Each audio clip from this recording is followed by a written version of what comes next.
To ensure America's national and economic security, the U.S. government has deemed it necessary to take equity stakes in and control key companies. After demanding that Nippon Steel grant the president a golden share in its acquisition of U.S. Steel and making the Pentagon the largest shareholder in America's biggest rare earth company, the Trump administration has now struck a deal with U.S. chipmakers led by Intel.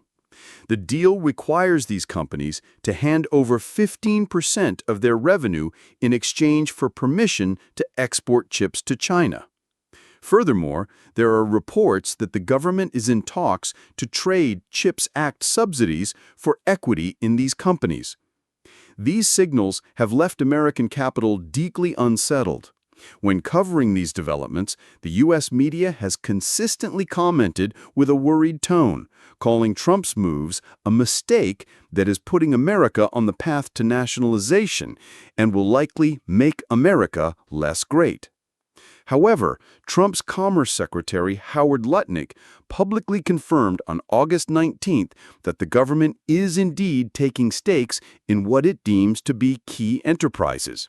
He claimed this is a necessary measure to counter the challenge from China and a brilliant strategy that will make America great again. In the Western narrative, nationalization has always been a tool of socialist, authoritarian regimes. So why is the United States, the supposed beacon of capitalist democracy, now actively pursuing it? In reality, although today's America is hostile to state intervention in the economy, it's not without historical precedent. The most famous example of the government using its power to intervene in the socio-economic system was Roosevelt's New Deal, and it was quite successful. Given America's capitalist nature, and to make the policies more palatable, economists serving the Roosevelt administration gave this intervention a different name: state capitalism. But a different name couldn't change the fact that it used nationalization as a tool to strengthen government control over the economy. Roosevelt's measures helped America navigate the Great Depression and laid the foundation for its modern-day hegemony. However, because America's fundamental capitalist nature never changed, once the country was out of the crisis and capitalists no longer had to face the wrath of a hungry populace, they quickly turned their greedy eyes toward America's state-owned assets. Under relentless lobbying, the U.S. government gradually loosened its grip, giving private enterprise a greater say in public utilities. This culminated in the Reagan administration, which embarked on a path of full-scale privatization. American capital found a noble-sounding pretext for this plundering of state assets. They claimed state-run operations were bogged down by bureaucracy and were gravely inefficient, causing tremendous waste. By contrast, private companies, under the pressure of market competition, would achieve optimal resource allocation and provide better products and services at a lower cost.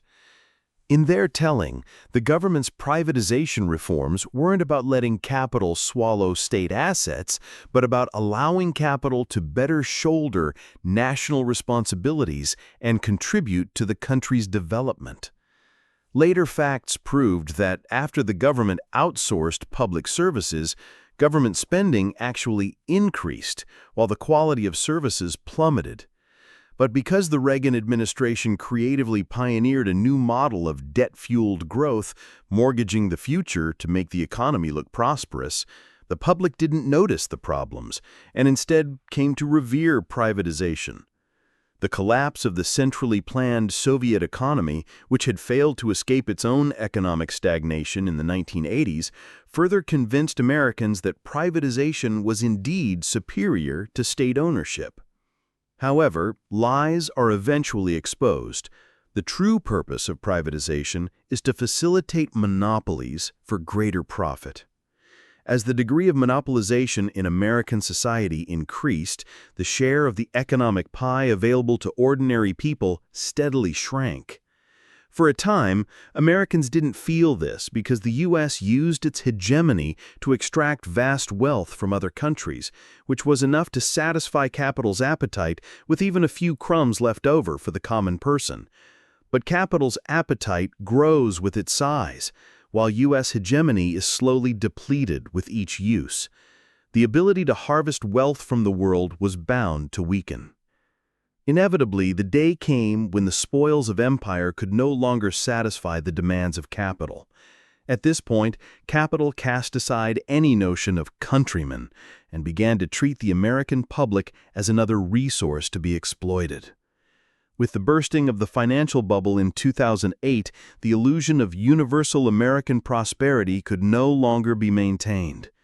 American capital officially bared its fangs at its own people.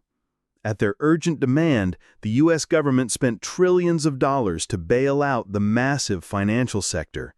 Meanwhile, the manufacturing companies that actually provided jobs for ordinary people were preyed upon by these same financial interests, with huge numbers going bankrupt. From that point on, America became a finance-based nation. Wealth inequality grew ever more extreme, and a host of social problems followed. The American public grew increasingly dissatisfied with their government.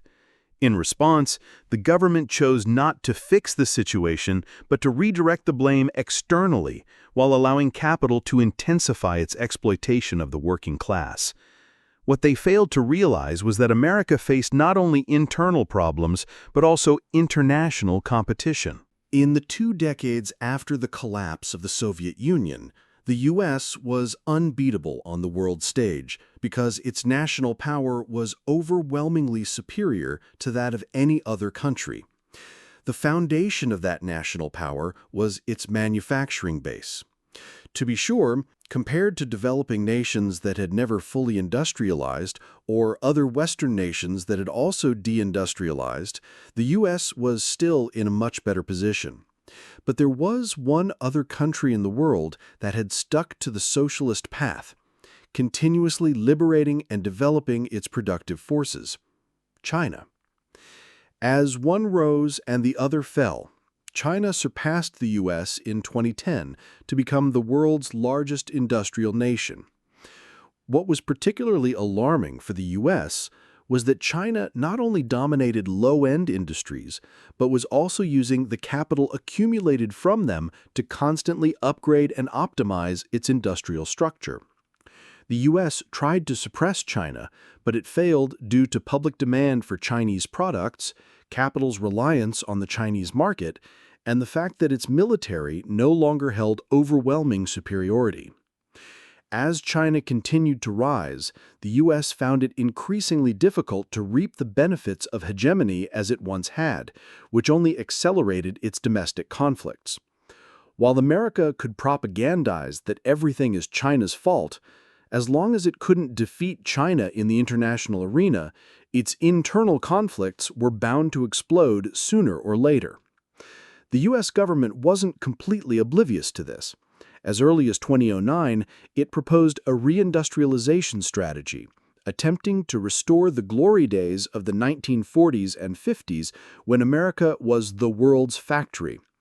However, due to the previous wave of privatization, the government's toolkit was extremely limited.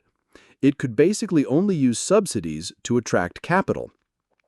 For capital, however, no amount of manufacturing subsidies could compete with the profits from finance. Furthermore, in America's contentious political climate, there was no guarantee a new administration wouldn't cancel the subsidies. In a country with high labor costs, dilapidated infrastructure, a scattered supply chain, and a host of environmental taxes, trying to run a manufacturing business without government backstops was a recipe for bankruptcy. So, while some companies made symbolic investments in manufacturing to collect government subsidies, America's manufacturing capabilities continued their irreversible decline. Over time, some Americans realized this path was unsustainable. Some, for the sake of the national interest, even cast aside their ideological prejudices to study why China was able to sustain its manufacturing growth.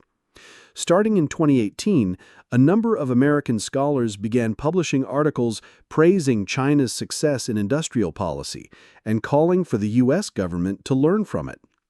The problem is, the U.S. government lacks an industrial policy not because it doesn't want one, but because it can't have one. Since the neoliberal reforms, the government has been reduced to A tool that serves capital, not the national interest. On the surface, the government can still demand that companies comply with national security needs, but a closer look reveals that capital only complies when it aligns with its own interests or when it isn't powerful enough to resist. The classic example is that even as U.S.-China competition rages and being anti-China has become political orthodoxy, Wall Street continues to invest in Chinese companies, even state-owned ones. When an anti-China congressman complained, Wall Street simply threatened to downgrade U.S. credit, forcing the congressman to back down and resign.